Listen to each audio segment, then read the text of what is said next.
afternoon. Welcome to the American Enterprise Institute's live web event on the future of the United States Army. I'm Mackenzie, Eaglen, and I work on these issues of strategy and defense budget at AEI. It's my privilege today to be joined by the Army's Chief of Staff, General James McConville, and the head of the Army's Futures Command, General Mike Murray. We're looking forward to a really fun and substantive discussion this afternoon, particularly about the modernization priorities of the service as defense budgets flatten and fall over time potentially.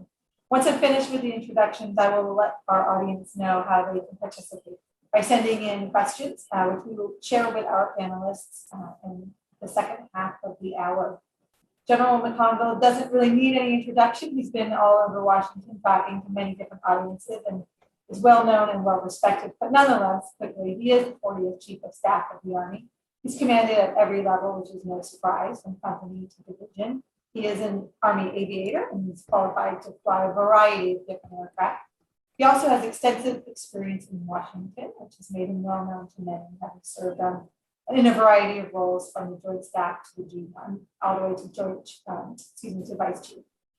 General Murray is the commander of the Army's Future Command, responsible for leading a group of soldiers and civilians to experiment and build out the Army's modernization enterprise under a single four-star command.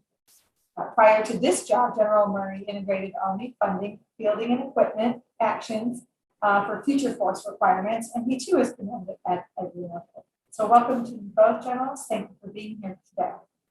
Our format for the event will be that Generals McConville and Murray will offer introductory remarks, and then we're going to have a short conversation with the three of us, and then we'll open the floor to questions from the audience. So please think about them as we are talking and send them in real time if you would like.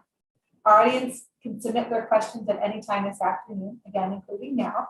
You can send them through an email account, or you can use a hashtag on Twitter that AEI will be following. And that hashtag is #Army at AEI, as it's spelled out, ARMYAT AEI. If you'd like to send questions via email, you can access that address at my biography page at the AEI website or at the event page at the AEI website. Her name is Hallie.Coyne, or her name is Hallie Coyne, but her email is Hallie.Coyne, HALLIE.COYNE at AEI.org. We'll go over that again a little bit later. But without further ado, I would like to turn the floor over to General McConville for his opening remarks, followed by General Murray. And again, my thanks for joining today. Well, thank you, Mackenzie. It's great to be here with you. And I think we're pretty excited about where we are in COVID right now. We're actually sitting side by side, and we're coming along. And I think everyone knows it's been a challenging year. With COVID and social unrest and wildfires and hurricanes and Iran and a few other places around the world, and with what we're doing in Afghanistan and everything else. But I really couldn't be more proud of our soldiers, of what they're doing every single day. Our soldiers, our families, our civilians are just doing a fantastic job. And I'd like to do a shout out to General Gus Perner and his team for what they've done in COVID, and really done an incredible job. And he actually put aside his retirement to stay on another year to take this job. And I want to thank his wife, Susan, also. So very, very, very pleased. But as you know, we're going to talk about modernization and really the budget. And, from the Army standpoint, chiefs and secretaries really work along three major bins of resources: end strength, readiness, and modernization. And what the Army's done is it's realized that, we're trying to produce or deliver the best Army we can within the resources that we have. And so for end strength, we've stopped growing end strength. We're basically frozen end strength at 485,000 for the active and a little over 500,000 for the reserve. So we have about 1 million person Army.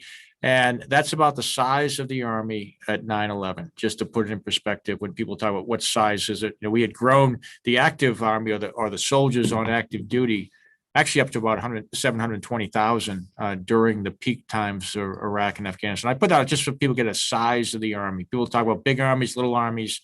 We're the same size Army that we had at the beginning or at 9/11. And the second critical component is readiness. And, over the last 3 or 4 years, we've built back our readiness. During the Budget Control Act times, we actually had some very big challenges in readiness, and we were able to build that back so the Army sits ready today. But I always tell people readiness is fragile. You got to continue to invest in it. It can quickly go away. So that's very, very important. And then modernization, my kind of, thing I've been talking about is every 40 years, the Army has to transform. It did in 1940. It did in 1980 when I came in the Army and Mike came in the Army. That's why we're, on our last legs. But, it's time now to go ahead and transform the Army. And that's where our modernization priorities come out. And we are in the process of doing that. We've made some tough decisions in the Army. We called it night court. And, we basically moved about $35 billion to get into our 6 modernization priorities. We are committed to doing that. We call them the 31+4, basically 35 priorities. We want to make sure that we can deliver them. We feel we have to deliver those. And it's not just new weapon systems, it's also new doctrine, it's new organizations, it's new training capabilities, and most of all, it's a new way that we manage talent in the Army. And so those are the big things that we have going on right now. And I'll pass it over to Mike, but I look forward to your questions. No, Mackenzie, thank you. And Chief, I appreciate the opportunity to do this with you. And Chief actually stole most of my thunder. So the 3 buckets that he talks about, I mean, obviously my focus is in the last one, that modernization portfolio. And there's a couple of things that I find remarkable after being in the Army for a long time, Mackenzie. And one of them is we have remained very, very consistent in those priorities. And as far as I can tell, those priorities will continue to remain consistent. They started really in 2018. And so for the last 4 or 5 years, and not only in words, but also in actions, when you look at, in this case, PB22 or the PBR 22. And why can we do that? Because I think that we have done enough modeling and simulation to prove those truly are important to the transformation of the Army the Chief talked about. And the other thing I'd highlight is every time we talk modernization, people get stuck on the material. But as the Chief mentioned, it's not only what we fight with, it's how we organize, it's how we fight, it's how we do business in terms of the changes we've made in the way we do requirements and the way we do acquisition with a lot of the new authorities that Congress has given us over the last few years, which have been hugely helpful. And then, as the Chief mentioned, it's also who we are. And so we're at the beginning of, Chief's been talking about it for a long time, but really beginning to recognize the talent we're going to need for that future, and how do we find it, how do we train it, and then most importantly, how do we retain that talent? Absolutely. And I think, General McConville, that was the first time we met as Chief, when we went over your, I would argue, revolutionary, change to human resources essentially for the Army. So I hope we can get to that later about how you can compete. If the pool of those eligible to serve is shrinking or growing, if there's good news there or not, I don't understand. But first, I have to get to the headline question, because now, of course, as you mentioned, we all know our bread and butter. The President's budget request is out for the entire federal government, including the Defense Department. So the Army's 22 budget details are now public as of a few weeks ago. And we also have what's required by law from Congress, the Army's unfunded priorities or requirements lists. So, General McConville, I wanted to dig a little deeper. You wrote to Congress that while the Army has managed to flatline end strength, as you discussed, sustained readiness gains that you've advanced, particularly in the last 4 years, and invested in the 6 modernization priorities, or 35, depending on how you measure. That the Army's progress is at risk if you don't have real growth of 3 to 5% above inflation going forward. So I looked through the budget documents, and of course we know that the defense, now 10-year documents are always dubious, and I put that out there understandably. They're blueprints, but they're very subject to change. We all know that. But OMB, the White House Budget Office, is projecting basically 2% growth for 5 years, and then less than 1% or about 1% after that for the defense budget. So how do you feel that the Army Do you feel with that kind of an outlook for spending, knowing that it could change, if you'll be able to continue to maintain the stability in the your three baskets of priorities, people, readiness, and modernization, and delivering the new technologies that you've been asked to do, especially particularly in the next 4 years? Well, as you know, as we took a look at this year's budget, and as you talked about, we came across with an unfunded requirement, of basically in the about $4 billion for equipment and $1 billion for contingency type operations. That's out in the general public. So there's things that we certainly could use or need. There are unfunded requirements to get after what we're trying to do. But what we've done a really good job, and Mike kind of mentioned it, is we know where our priorities are. And what that means is, we know how many people we need, and that's why we've stopped that. But some of the things that you've seen in the budget, and people talk about legacy equipment, and we have what we would say is enduring equipment. Some of the systems that we were modernizing. We're modernizing the Abrams tank. We see that staying. We're modernizing other systems. The armor multi-purpose vehicle. We're replacing those type things. We're modernizing our artillery systems, but we're not going to be able to do that as quick as we want. So when it comes to a modernization, some things we'll either have to reduce. When people look at our budget, they're going, "Hey, how come you're not buying as many as you would like?" Well, we just can't afford it, or we're slowing down the modernization of the system.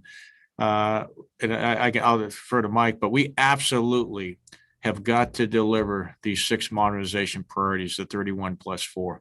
And we, call it risk or call it slowing it down, but we know what we have to do to get it done.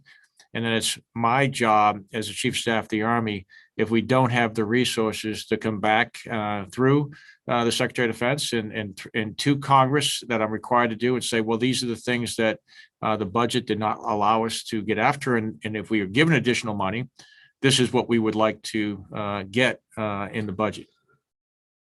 And the chief mentioned transformational. I think that's a key word. And we have done transformational change every 40 years, as the chief said, and we've also incrementally modernized over within those 40 years. And if we've got a great start with the 31 plus 4, 35 roughly signature efforts. And, it is time for a transformational change, and it's all based upon how we're looking at the future, the capabilities that we know we'll need in the future.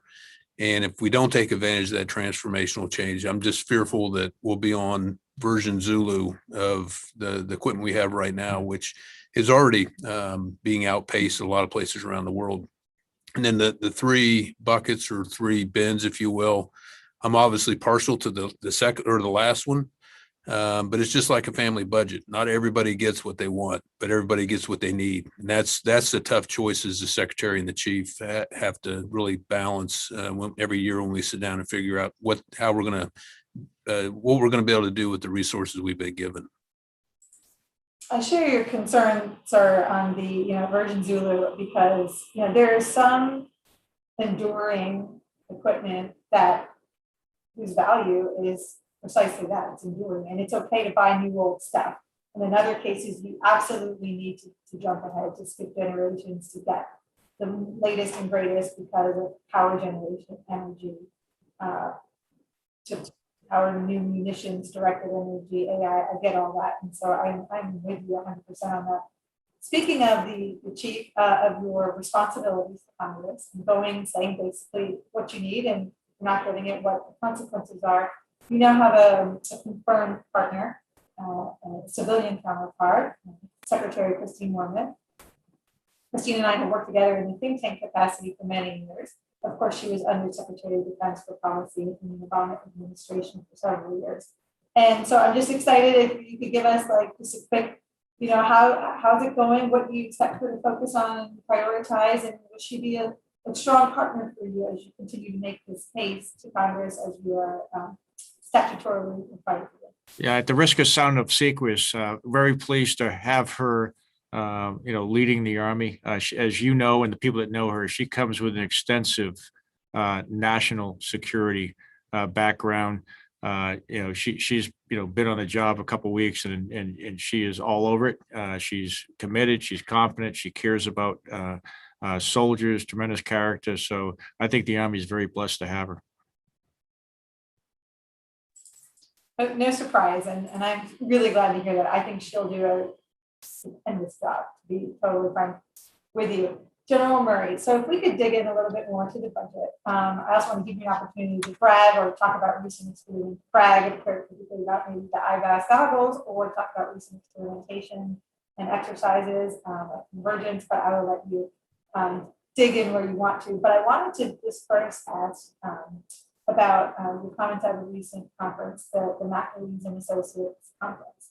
And, it was the chairman of the Joint Chiefs had sort of previewed before the 22 budget came out that, that this budget, or potentially I think where he's going with this is the next year, budget 2023 could be one where the Army is at risk of being a bill payer. I know Secretary Warren was asked the same question in her confirmation hearing. And so I'm just curious, the Army did lose $7 billion from over enacted levels last year. And so how are you grappling with these trends in your job at Future Youth Command? And, do you feel like the other shoe might be ready to drop in terms of the 23 budget for the Army, or are you optimistic that you can make the case? Well, don't tend to be an optimistic person, but I'm optimistic in this case because, as we have built and rebuilt the next fight up several times. With the change of administration, that's just normally the way things happen. So I've got a little bit of a preview, and then every year I am the CG of Army Futures Command. My other job with Mr. Bush or whoever the confirmed acquisition official will be is sit down and co-chair what we call the EEPEG, so the equipping and modernization, that portion, that third bucket, as we called it. And so every year we go through a process we call SPAR, which is Strategic Portfolio Analysis and Review, where we look even beyond the FIDEP. And of course, there are some assumptions there, and we don't know exactly what future budgets are going to be, so there's always going to be assumptions.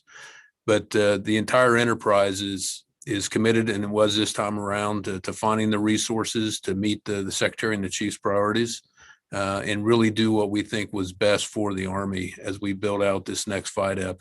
And we'll see when the 23 best comes out. But I remain optimistic that we'll be able to protect our highest priorities.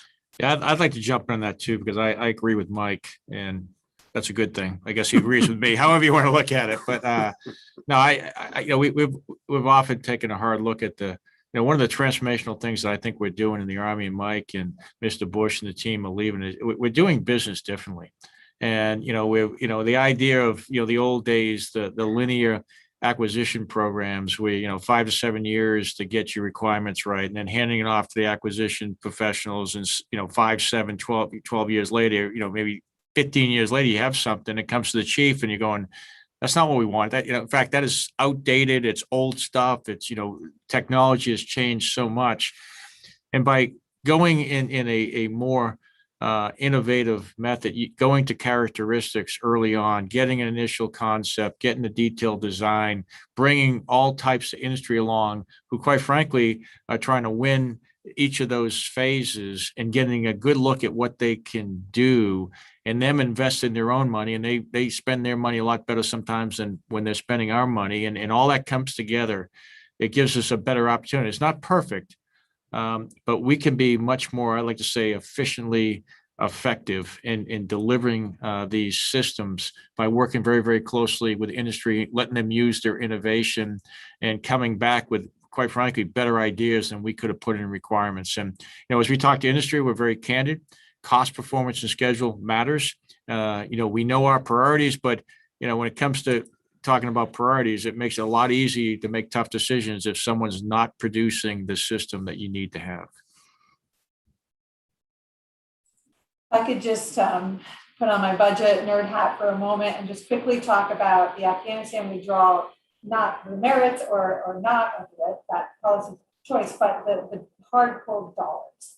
I've spoken with service comptrollers, including from the Army, so thank you to General Herman. But I was able to get a good sense of how, truly like this type of an event, a withdrawal, is truly what contingency budgets are for. So, you overestimate some things, you underestimate what everything's going to cost. This, you hope to truck it out, but it's now going to move by ship or by air, et cetera. All kinds of different moving pieces and parts. It's a huge operation. We're seeing the headlines this week that the Air Force is asking for $10 billion for next year's Afghanistan, over the horizon capabilities and other things. Are you worried about there being a sort of budget bogey in 23, General McConville, for Afghanistan that will be unbudgeted, and that coming from your sort of base budget priorities of man training and equipping, or do you feel like that's manageable and you can work with Congress? Yeah, well, we don't know yet. I mean, it's we certainly always have a plan. Part of even the unfinanced requirement request is to put, hey, here's what we, may look at. Last year when I submitted my UFR, I had a much larger number for the Middle East because you just don't know. And, in the year of execution, at least if you don't identify it, then you have some issues when you come back and say, hey, they said, well, why didn't you tell us you needed this if you didn't? And so we don't know exactly, how this is going to play out. There's certainly plans for a whole bunch of different ways it could go. And so we'll be prepared to execute those. We just want to make sure that, the best military advice I would give is, if it costs a lot more money than we programmed, then ideally we'd like to get that money so we don't have to go into modernization, readiness, or people. Here, I would hate to see the service have to cannibalize from its priorities, to keep the force trained and equipped. So I will definitely support you there. So I wanted to sort of give you both the opportunity. We're getting a lot of questions, so I may actually jump away from my questions and go to those and then come back to mine. But General Murray, I wanted to give you an opportunity to sort of blue sky it. If you could tell the audience one thing, not why the Army stood up at Futures Command, but why it should keep the Futures Command open, and what you're doing that wasn't getting done before, and what's the good news story? Well, my wife demands I bring home a paycheck would be the first reason. So the original thought behind Army Futures Command was to take an enterprise that was spread out all over the Army and provide unity of command. And it's kind of migrated beyond that because the entire Army is involved in modernization. Forces Command is involved in modernization. So it's really to provide that unity of effort. And when we first stood up the cross-functional teams, the chief and the secretary were hugely involved, and they do have a day job. So the ability to work across the Army to really harmonize is a word I would use as opposed to synchronize, because sometimes it's difficult to get everybody synchronized, but to harmonize the effort and focus them on an outcome that is good for not only today's soldier, but the soldiers that are in 7th and 8th grade right now that will be soldiers in 10, 15 years. And it goes back to the priorities, is keep everybody focused on the priorities that are most important, not only to Army Futures Command, but to the Army to make sure that we're ready for that future environment. And we do get through the execution of this transformation successfully. What I like is I think we've moved from what I would call a linear industrial age type system for acquisition to where we're bringing together groups, and what happens is you have operators working with technologists, working with acquisition professionals, and as they're going through the process, all of them can be collaborating together to move the system at the right speed. And I often look at requirements, having watched some of the lessons learned from the old systems, and it's like, the acquisition professionals saw a requirement and it was going to cost a whole bunch more money, and it was going to delay the system a fairly good amount. And they go, if we didn't have to do this, we could have really done well, but they're not having day-to-day discussions with the operators that are actually going to use the system. And what I've found is having them together, we're getting much better results. We're more efficient. We're more effective. We're fielding, hypersonic missiles first unit equipped in 23, mid-range capability in 23. I mean, when I look at the speed, you're talking 2, 3, 4 years of, this is not a prototype. This is actually a unit being established, which I haven't seen that in my military career. So I think there's a tremendous amount of potential. As Mike said, one of the things that we're using a lot more is soldier touch points, where the soldiers come in and work with the engineers and they work with the acquisition professionals, and we're getting much better results by doing that. No, I think it's exciting, and I mean this in the kindest way.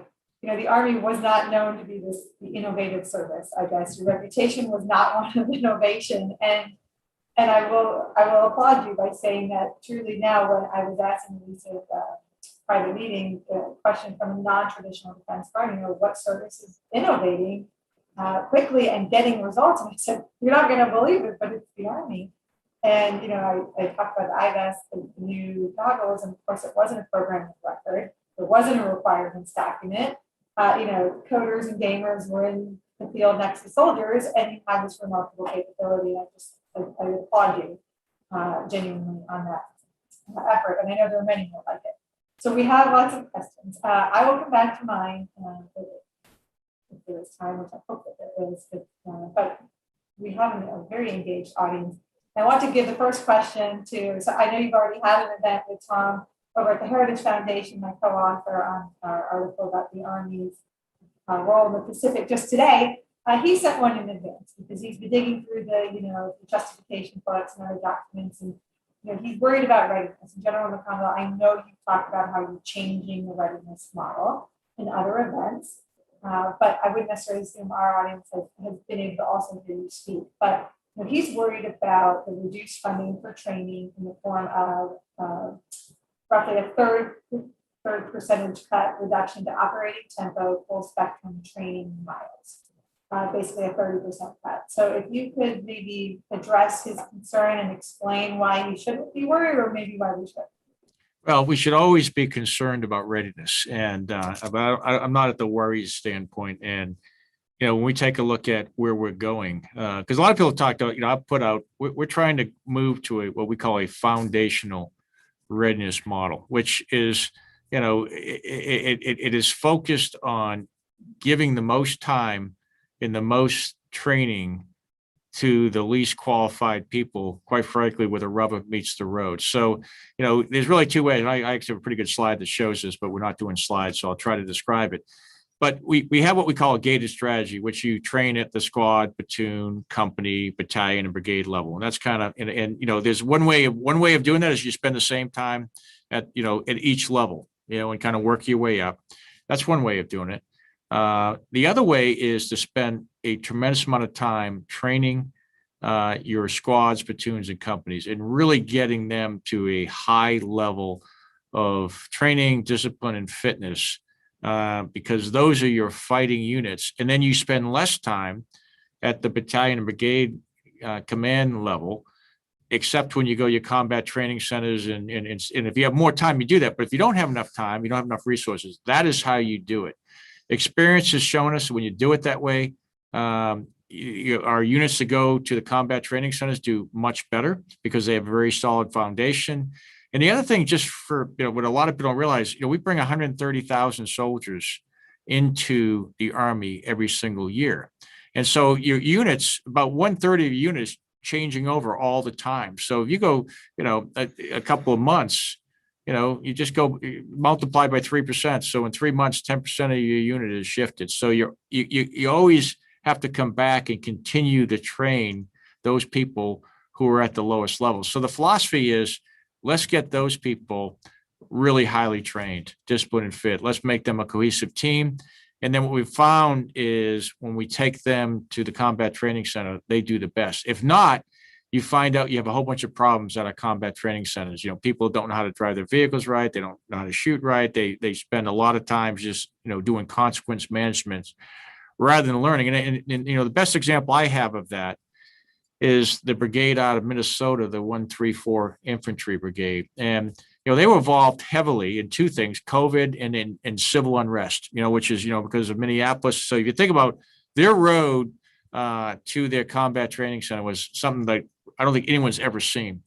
And what they did a great job of training their squads and platoons. They really didn't have an opportunity to train higher than that before they went to combat training center. For some, that would be, just a real challenge. But when they got there, because they had highly trained squads and platoons, they started off a little slow, but by the end, they were just doing extremely well. And so that's the philosophy that we're getting after. But I am concerned about readiness because, a lot of times that's the first to get marked, with an undistributed mark is after readiness. And I think Tom's absolutely right, is we have to watch that very carefully.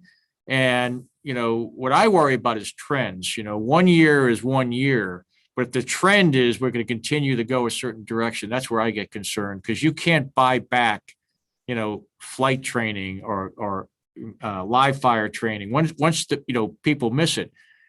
You miss in a 2-year period if the lieutenants and captains and non-commissioned officers don't get a chance to go to a combat training center, then they may never have that experience. So it's really important we get them that.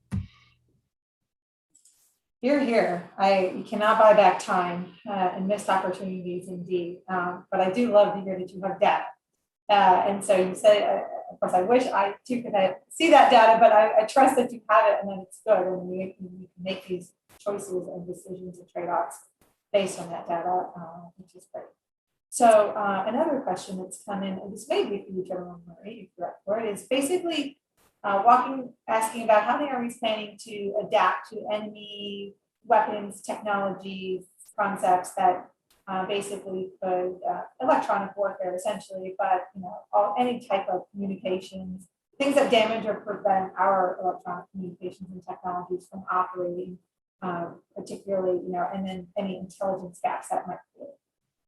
So the first thing is understanding what they're doing. And so the one thing that's I think is pretty remarkable is, and I love the intelligence community, but getting an intel analyst to look out past about 2 weeks is exceptionally difficult. But we've managed to pull together the intelligence community, and I actually have them looking out beyond 2 weeks, really out to about 2030, in terms of beginning to look at, as the chief mentioned, trends in development, weapons development, watching very closely their exercises to see in terms of tactics and things that they're employing.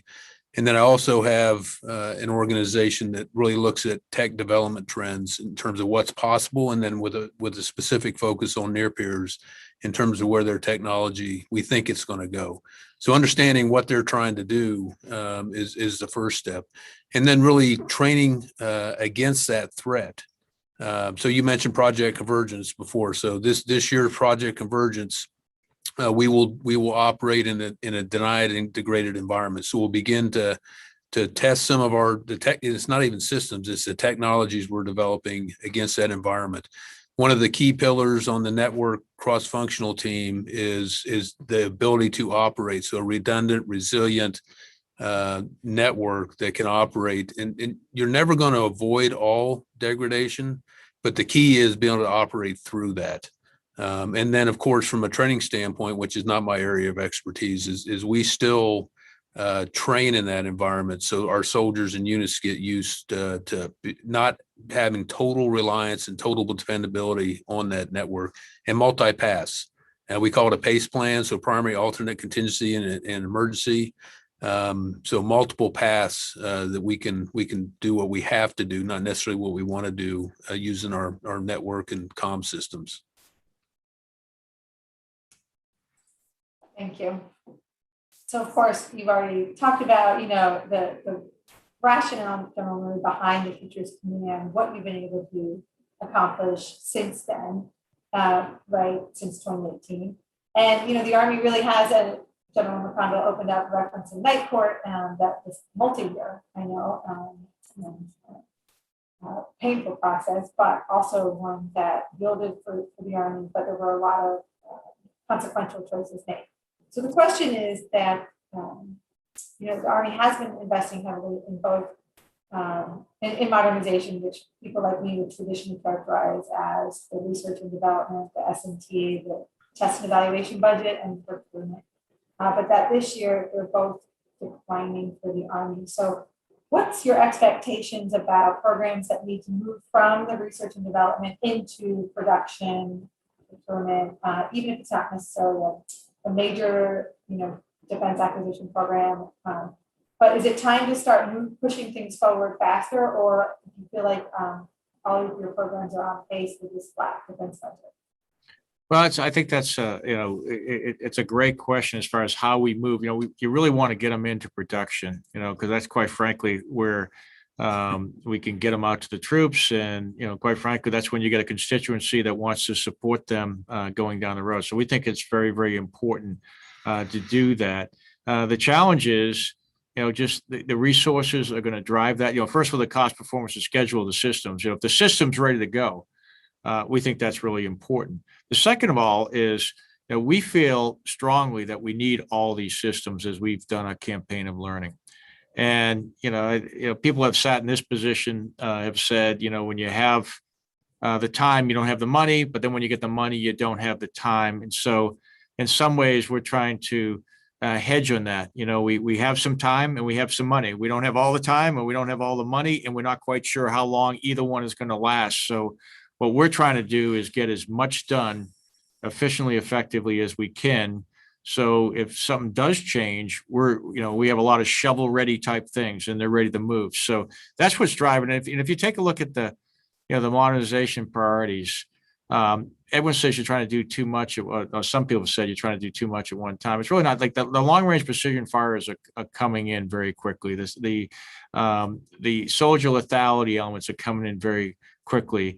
The future vertical lifts, they're coming quickly, but it just takes you time to develop aircraft. So you're talking 2028 type issue, even further out. And the same thing with the optionally manned fighting vehicle. Those take a little longer to get through all the things. So when you start laying down, the timing and the first unit equips, there is some time there. And again, that's all depends on how well our partners do in developing these systems, but we want to get them as quick as we can into the hands of soldiers. Just a quick rejoinder, sir. You mentioned shovel ready, so it got me thinking. Some in Congress are looking at. Congress is talking to the White House about a major infrastructure bill, but some members of Congress are looking at, for example, shipyard restoration and maintenance is included in that. If anyone came to you and said, hey, we are thinking about beyond shipyards and looking across the Defense Department enterprise as possible, for possible inclusion in some sort of public infrastructure bill, would that be of interest to you? Would you have some things that in mind? You don't have to give any specifics, but would you want to have that conversation? Absolutely. We've lined those out, and we're not going to get this specific, but we have laid out all those type of infrastructure things that would be really good for states. They're really good for jobs. And sometimes as we take a look at the organic industrial base, which is really important. And many of our places are so key that do that type of work. And, because of priorities, a lot of times we haven't invested in those places. And that would certainly be an opportunity for us to improve infrastructure and also to invest in the organic industrial base. Good. I was struck by the Commission on Military Aviation Safety report. It was incredibly well done, and at the same time incredibly depressing. Now, while it was obviously focused on aviation, I am quite confident that the trends apply to other specialties and career fields in the military. But aircraft hangars and what you see, what they talk about mechanics, aircraft mechanics who spent more time towing aircraft to open hangar doors that work as opposed to fixing aircraft. And I certainly think there is a case to be made for all of the services to be looked at by policymakers for inclusion in the infrastructure bill. That's just Mackenzie's personal opinion. So if we could talk about people for a moment, soldiers, families, the public. So in earlier this year, in February, the Reagan National Defense Survey found a decrease in public confidence in the United States military of about 14%. So I'm wondering if that trend concerns you, or if you just think that's sort of a natural would rush into being out of the headlines for most Americans on a daily basis, being from the wars. Does that trend concern you? And then should that trend hold, that declining trust could certainly complicate all of the things that we're both trying to talk about achieving today during your tenures. And so are you worried, and how do you think about this? And is there anything you can do to address the challenge?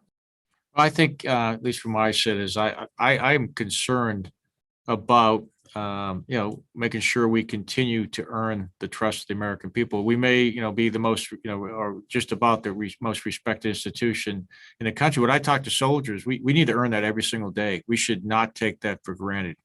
Some of us older soldiers came into the military late 70s. And that's not, the same type of sport we have today. If you look over the last 20 years, our soldiers can't go into restaurants, sports arenas or shopping malls without people walking up, thanking them for their service, paying for their lunches, doing all these incredible support that we have. And I think it's there and it's wonderful, but we have to earn that trust every single day. And so, we look at harmful behaviors that we have in the Army. That's why we are dedicated to eliminating any of those type of things that harm our soldiers or break the trust for the American people. And, that's kind of why it's about people first is, in the Army. We want to make sure we're taking care of our people, making sure everyone feels part of the team. The Army has always been on the leading edge of innovation when it comes to people. And we want to make sure we continue to do that. And the final thing is, I have 3 kids that serve, and I have a son-in-law that serves, and many general officers and senior enlisted have sons and daughters that serve, but we want everyone to have the opportunity to serve. And we want parents to trust us that we're going to take care of their sons and daughters. I think about that. I have my 5th grader is watching us from the side and out the window, and I think about that exact thing. Should any of my children, my 4 amazing kids, come to me and say they want to join the military, I certainly would want that to be the mentality of the leadership. Earlier today, the Secretary of Defense talked about the China Task Force recommendations and how he's implementing them. I haven't spent a lot of time looking over his remarks only because I was preparing for you. But he was asked about the quote say-do gap before the department, basically that China is the #1 pacing threat, but yet it seems that the department is moving a little bit slow, and it's a variety of criticisms. It's not directed at any one service in particular, but this audience member wants to know how the Army specifically is walking the walk, is taking meaningful steps towards change or something different to reorient the service towards this pacing threat. Yeah, I know. I think, as far as with the shift to the Pacific, in fact, I was out there this last weekend. I met with Admiral Aquilino, and we had a good discussion, and he's very much in line with what he would like to see us do. Same as when Phil Davison, as far as where we want to go, is they really like our security force assistance brigades. They're out there operating right now, building the capacity and capability of units out there. They want our long range precision fires. They want our multi-domain task force capability. They want us doing the exercises that we do in the Pacific, and they want us to provide options for them and how they can compete in this environment. And if you think about how we compete, at the end of the day, I think we all have a similar goal. We certainly want a free and open Indo-Pacific. We want peace through strength, and that peace comes from a whole government effort. It comes from a strong military. It comes from a strong Army, and it comes from strong allies and partners all sharing the same goals. And so that's what we're all talking about. That's what we're all doing. And I left out air and missile defense. They're very interested in us providing a robust air and missile defense in the region, and we intend to do that. And Mackenzie, I just add, so over the last really 2 years, we have shifted our entire modeling and really analysis effort away from Europe, which you would imagine we got a long history of modeling and analysis in Europe. We shifted Indo-Pacific. And then things like Project Convergence, one of the things most people don't recognize is, for instance, in 21, we will absolutely replicate the distances we would see in Indo-Pacific. So we'll have We'll have a command post at Fort Bragg, North Carolina, an intel outstation at Joint Base Lewis McChord in Washington State, and we'll be in southern Arizona at White Sands Missile Range and Yuma Proving Grounds, which is roughly equivalent to the types of distances we'd have to deal with. General Murray, if you wouldn't mind, just like a quick 1-minute summary of Project Convergence, just because I know so many of our audience members aren't familiar with that term and what you accomplished. Not sure I can do it in a minute, but we'll give it a shot. Yeah. So Project Convergence 20 was kind of a last minute thing. We focused on accelerating the ability to do deep sensing to a shooter and got the process down from what is normally tens of minutes to tens of seconds. And that was done from a variety to include space sensors. The most exciting thing about Project Convergence 21, because we've had, then it will be this November, is it starts joint from inception. And so there is a joint board of directors at the 3-star level to include all 5 services. So we wrapped in the Space Force here just recently, focused on solving joint problems for the joint community. So it's very collaborative, it's joint by design, and we'll focus on joint use cases or joint mission essential task list tasks, bringing technologies from all 5 of the services together. It will feed the work the joint staff is doing in terms of the joint warfighting concept, and it will feed the work the joint staff and the JROC are doing in terms of joint all-domain command and control. And then in 22, we'll put the C in front of that and invite our closest partners and allies. Okay, great. I actually did not know the plans for 21 and 22. Thank you.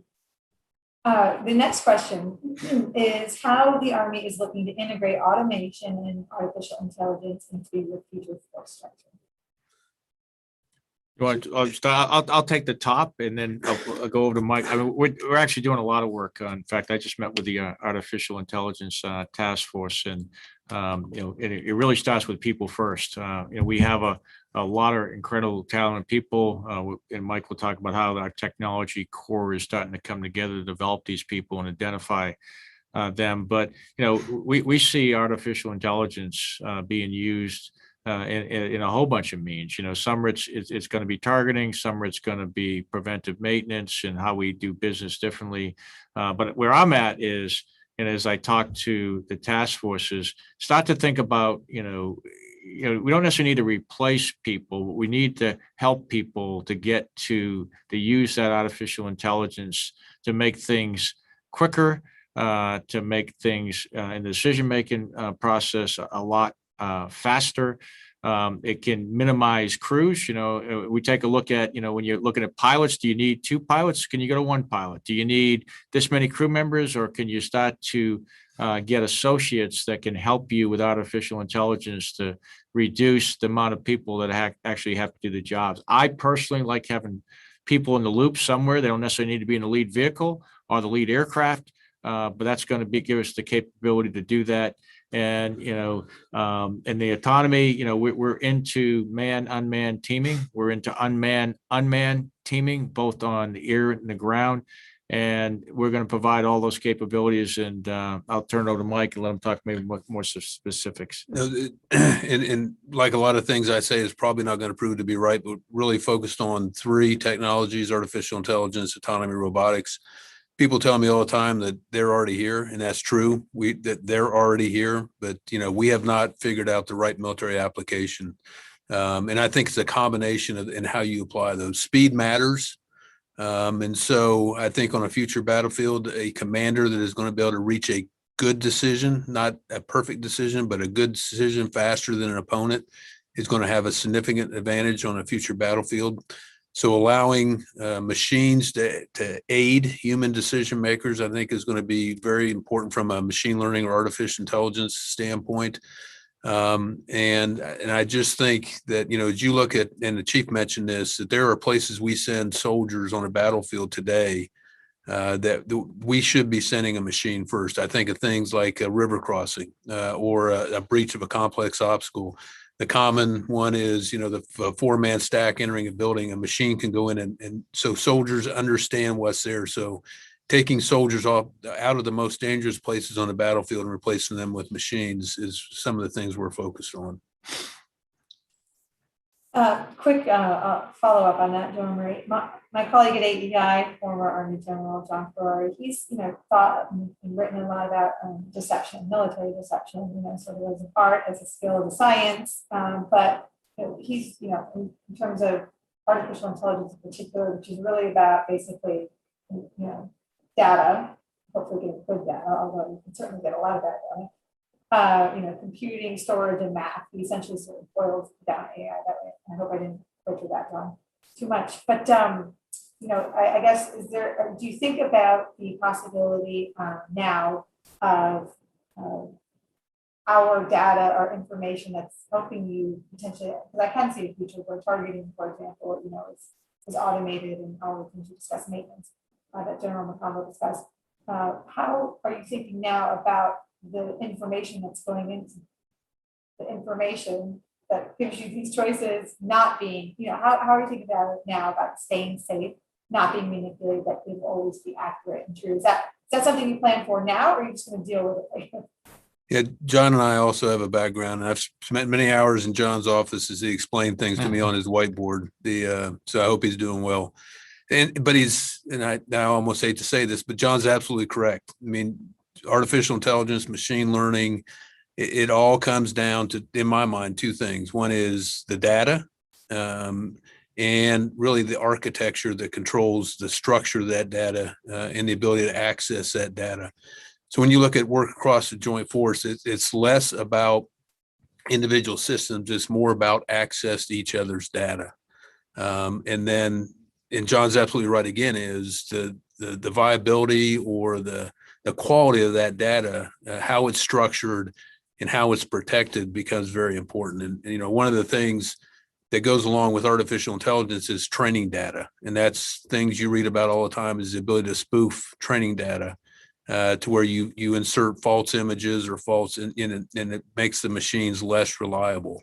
We're not there yet, but we understand that that's something that has to happen. And then John will be happy to know that there's still certain people across the Army that believe data belongs to them, and breaking those stovepipes down and making sure that everybody understands it's Army data, and to be useful, it has to be structured correctly and it has to be accessible by the people that need access to it. I would add a couple of things, and I really, on what Mike said, was really the move the data, and that's what we have a joint systems integration laboratory up at Aberdeen that allows us actually to practice moving data from machine to machine and making sure we understand how to do that. And then we actually go out in the field. You could actually do it and try it again.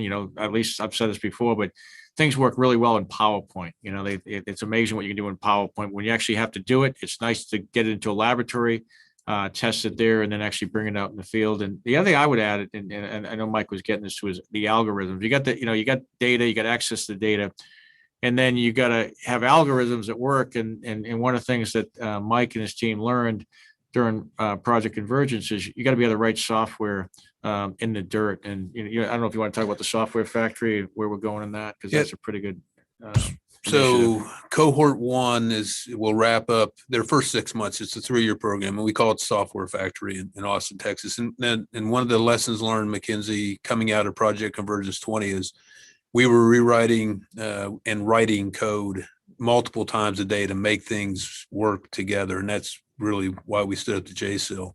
But it dawned on me that in great power competition that we're not going to have a legion of field service reps following us around doing this for us. So we had to develop this talent within the Army.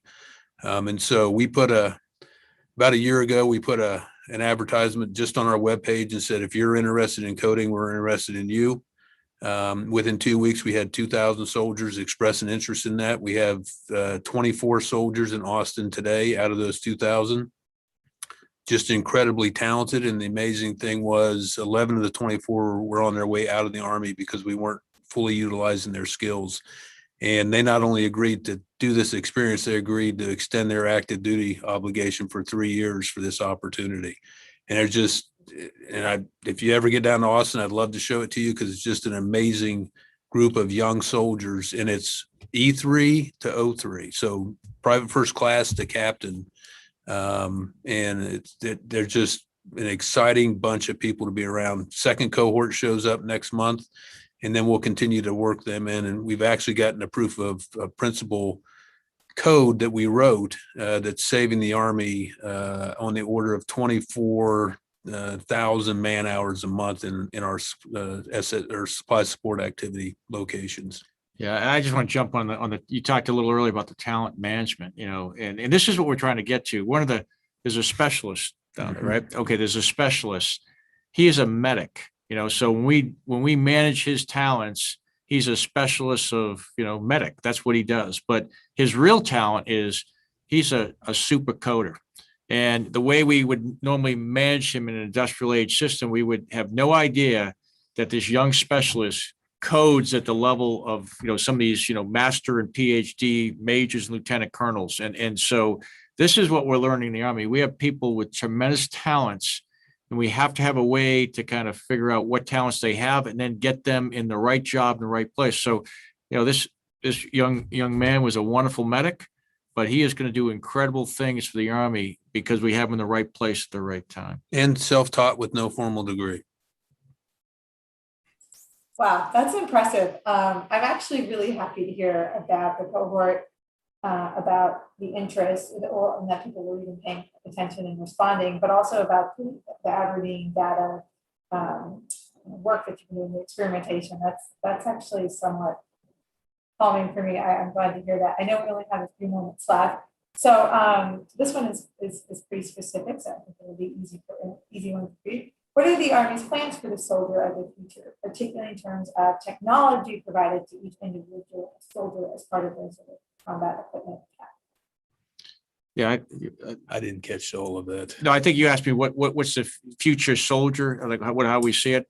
Well, just basically, as soldiers are new enlistees are coming into the force, how will technology be sort of assigned to them as part of their combat equipment?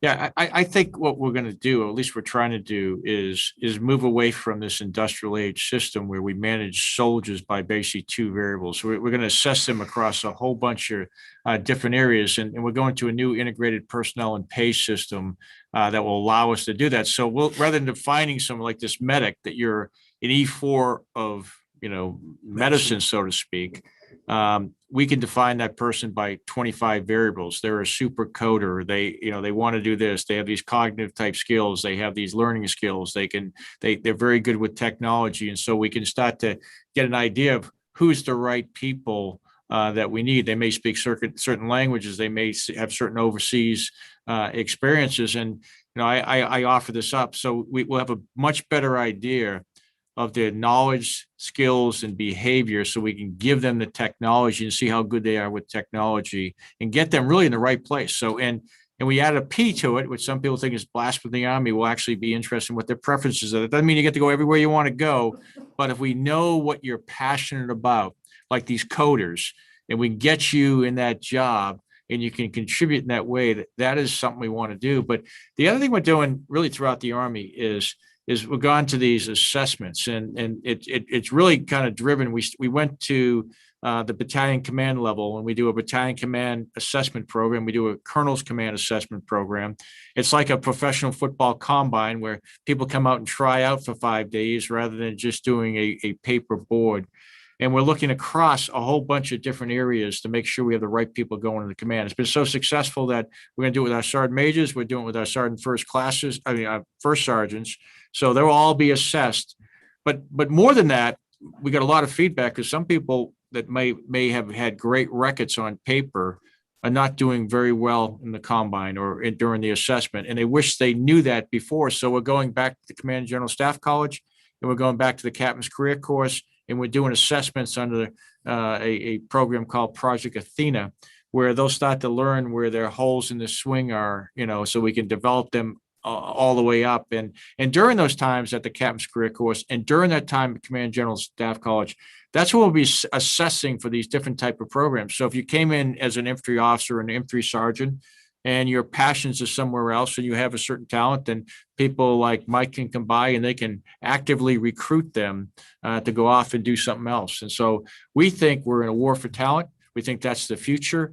And we think that, you know, the opportunities we provide these young men and women, and I've had a chance to talk to them, that's why they stay at cyber. That's why they stay in the software factory, because they want to serve the country, but they want to do it in the way that they would like to do it. So we can give them a purpose, and we can give them being part of a team that's very appealing to the young people today. Indeed, you can. You both have the purpose and the preference. That sounds like a full-time headache for General McConville, but I'm glad you did it. That was dipping your toe in some dangerous waters, I'd argue there, but frankly, that's how you are going to keep more soldiers. And I think that you found the right balance there in terms of thinking through retention in particular and recruiting. Our time is up, Generals McConville and Lloyd, and I wish that we could stay longer. I thank you both for coming together as a team. I think that it was really a unique experience for AEI, a gift to us to have you both here, unmasked and not distanced, thankfully, but being together, appearing jointly with me. I'm grateful to you both for your time, for talking us through so many different priorities. There are 20 more we can talk through, so next time, let's do it in person at AEI. And we'll welcome our audience together. Thank you both again, and have a great day. Oh, great. Thanks, Mackenzie. Great being with you. Thanks, Mackenzie. Yeah.